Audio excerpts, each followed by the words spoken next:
What is good, rookies? Just a brief review of the GWS versus Collingwood. What a game. We saw a lot of cramping, which was interesting. I think Daicos, Bobby Hill, Whitfield, just to name a few.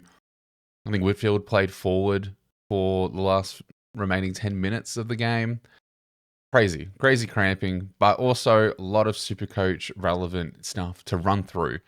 Before we jump into that, just want to say thank you to all the love and support again. We have now cracked over 250, which is amazing. You guys have been absolute legends. Let's just jump straight into it. We're going to jump on Collingwood first, just because we both know who the main star of the show is. But the big news is Briggs went down. Haven't seen confirmed reports just yet on the actual injury, but there is suspected shoulder problems coming out of that massive hit. Again, it was one of those push in the back situations which have just pushed the player into unprepared for contact.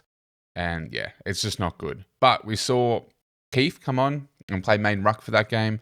And with that being said, we saw Darcy Cameron pop off for a 164. Now, having Gawn come up against him, first game in, are scary for non-owners of Gawn. But again, you're paying that very hefty price.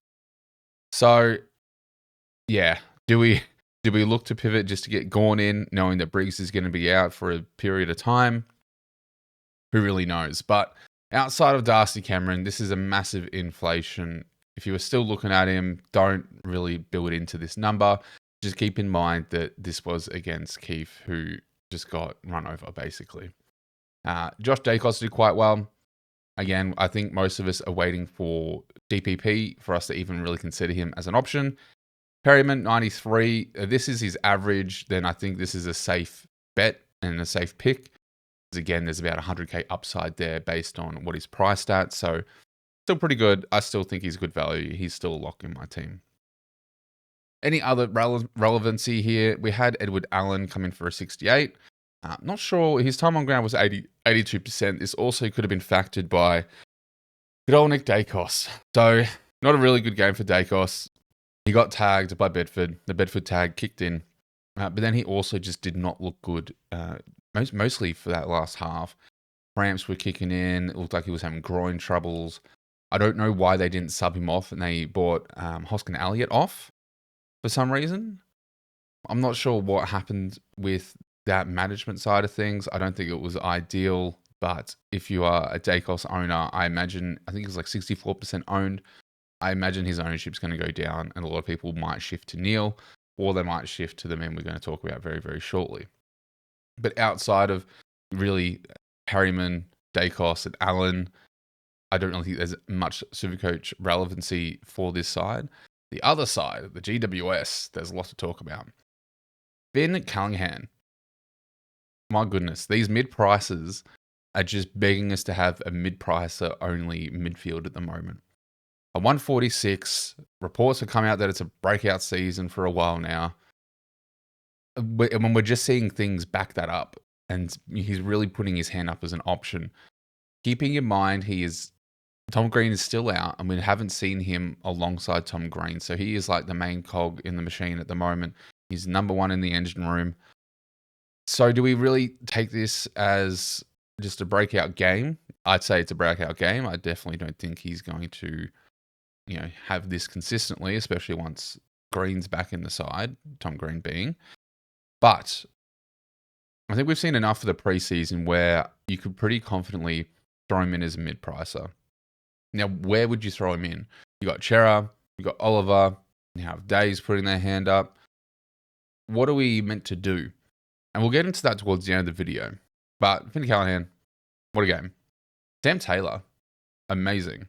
Now, he had 13 marks.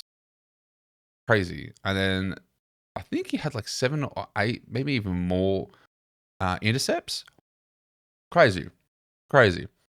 So I'm not really sure. I haven't looked at Sam Taylor at all, but just a really breakout game. Kelly has some relevancy. So those that were thinking of a pod in Kelly, or Jelly as they like to call him, definitely one to look into potentially. 122 from Ash. Oh, horrible. 112 from Lockie. Even with all the time, I think Lockie only had 75% time on ground. With the cramping, sitting at full forward, still pushed out at 112. Collingwood had 16 behinds. It's the Whitfield effect. So I think Lockie is definitely a lock. I'm happy to have him in my team. The rookies I want to talk about. So we had Stone and Leake both end up around the 65-64 mark. The issue for Leake is that 54% time on ground. Now, with that 54% time on ground, he scored 64, whereas Stone had 77% time on ground and scored one more point. The scoring capability, I believe, is definitely there just because of the roles he's getting when he's on. But if you think of the outs, Stringer's out, Hardy's out, the other person escapes me. But there are a few outs to come back where what's the job security looking like? Because the scoring capability is fine.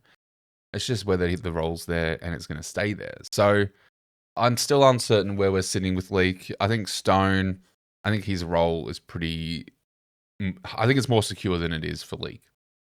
Just because Leake does tie into that CBA type role. And when we have Green back and you've got Callaghan there, it's just going to be, I'm not really too sure. Maxi, 61. Want to look into. First time I've really heard of him or looked at him all season. And nothing really else to talk about. Outside of Briggs going down, of course. So what we're going to do is we're going to look at the major scores from this round. 164 for Darcy. Again, we're not going to really look at that all too much. It's really these main mid-prices that we're looking at. So we've got Will Day, Callaghan. I'm not going to include Jelly. Meek and Roberts is definitely one as well, and then Perryman. Will Day. So Will Day, price just under 5. We're considering that he can average maybe like a 110, and that's being hopeful. He's probably more likely a 105, maybe a 1 to 105, 100 to 100. Yeah, but I would probably say 100 to 105. He's currently priced at a 91. It's not horrible. It's not the worst. But now, given how many people are putting their hands up for mid prices that are cheaper, like your Callaghan, your Chera, it's getting a bit hard. I'm not including Oliver in this conversation because Oliver should be a lock. But I am currently considering, depending on the ownership of Callaghan, just because if we look at, let's just do this. Let's go into our filters.